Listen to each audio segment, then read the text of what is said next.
Dios les bendiga donde quiera que me escuchen, en la mañana, en la tarde o en la noche. Estamos en la dispensación de la ley y creo que se me quedó algo muy importante en el libro de Levíticos, que les decía que parece que es un libro de cocina. El libro de Levíticos es el libro sacerdotal. Entonces, ese está en Levítico 23:15. Quiero que veamos aquí un poquito sobre el Pentecostés, cómo está profetizado aquí en el libro de Levíticos. Y Levíticos 23:15 dice: y contaréis desde el día en que sigue al día de reposo, desde el día en que ofreciste la gavilla de la ofrenda mecida, 7 semanas cumplidas serán, hasta el día siguiente del séptimo día de reposo. Contaréis 50 días, entonces ofreceréis el nuevo grano a Jehová. Aquí está hablando del Pentecostés, aquí está hablando de la ofrenda mecida, y esa ofrenda mecida de Jesucristo. Recuerde que en el Antiguo Testamento las ofrendas, los corderos, el altar, los sacerdotes, el tabernáculo, representan a Jesucristo. Todo era sombra de lo que debe venir, dice el apóstol en la carta a los Hebreos. Entonces dice: contaréis desde el día que sigue al día de reposo, desde el día en que ofreciste la gavilla de la ofrenda mecida, 7 semanas cumplidas serán. 7 semanas. 7 semanas son 50 días. Hasta el día siguiente del séptimo día de reposo.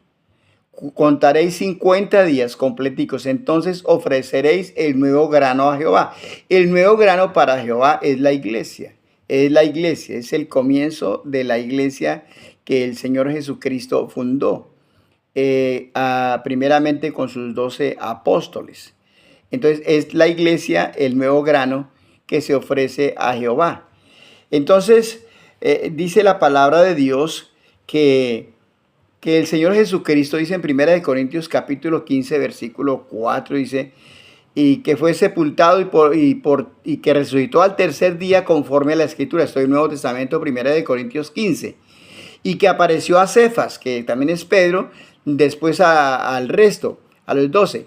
Después apareció a más de 500 hermanos a la vez, de los cuales muchos viven y aún otros ya duermen. Después apareció a Jacobo, después a todos los apóstoles, y por último, como a un abortivo, me apareció a mí. Entonces nos está diciendo acá cómo Cristo se apareció a muchas personas, a muchos creyentes, después de resucitado. Entonces, después de Cristo resucitado, ¿sí? Que se aparece a los apóstoles, Él asciende al cielo, se va al cielo. Les dice que se queden en el aposento alto, allí esperando la promesa del Espíritu Santo. Entonces, Cristo resucita de los muertos y se cuentan 40 días en los cuales apareció a sus discípulos y a muchos hermanos. Y después de los 40 días, 10 días pasaron estando ellos en el aposento alto, hasta que vino el Espíritu Santo el día de Pentecostés. Hechos capítulo 2. Entonces aquí vemos cómo se cumplen, en el Nuevo Testamento se cumple la profecía que está en Levítico 23:15. Entonces dice la palabra de Dios en Hechos capítulo 2, versículo 1 en adelante. Dice la venida del Espíritu Santo. Dice: cuando llegó el día de Pentecostés, estaban todos unánime juntos. Y de repente vino del cielo un estruendo como un viento recio que soplaba, el cual llenó toda la casa donde estaban sentados. Y se les aparecieron lenguas como de fuego, asentados sobre cada uno de ellos, y fueron todos llenos del Espíritu Santo. Y comenzaron a hablar en otras lenguas según el Espíritu les daba que hablasen. Moraba entonces en Jerusalén judíos, varones piadosos de todas las naciones bajo el cielo. Es decir, había una convocatoria por el Pentecostés y había mucha gente de muchas naciones. Y estaban atónitos y maravillados diciendo: mirad cómo son galileos todos estos que hablan. Sí, son galileos. Y los que están hablando acá son galileos. Y estaban atónitos, maravillados.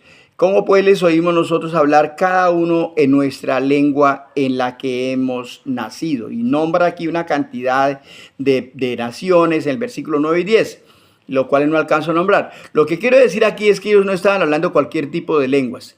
Ellos estaban hablando en idiomas, en italiano, en africano, en griego, estaban hablando de muchos idiomas, y los que estaban allí en aquel tiempo para la celebración de Pentecostés estaban recibiendo la palabra en su propio idioma de unos hombres que no sabían, no eran lingüistas, no sabían, no habían tenido casi ni estudio. Esa es la maravilla que hay aquí. Entonces, aquí por primera vez el evangelio es predicado a muchas naciones. El mandato de Cristo fue: me seréis testigos en Jerusalén, en Judea, en Samaria y hasta lo último de la tierra. Y aquí comenzó esa predicación hasta lo último de la tierra, cuando ellos predicaron en otras lenguas a todos los que estaban allí en aquel momento.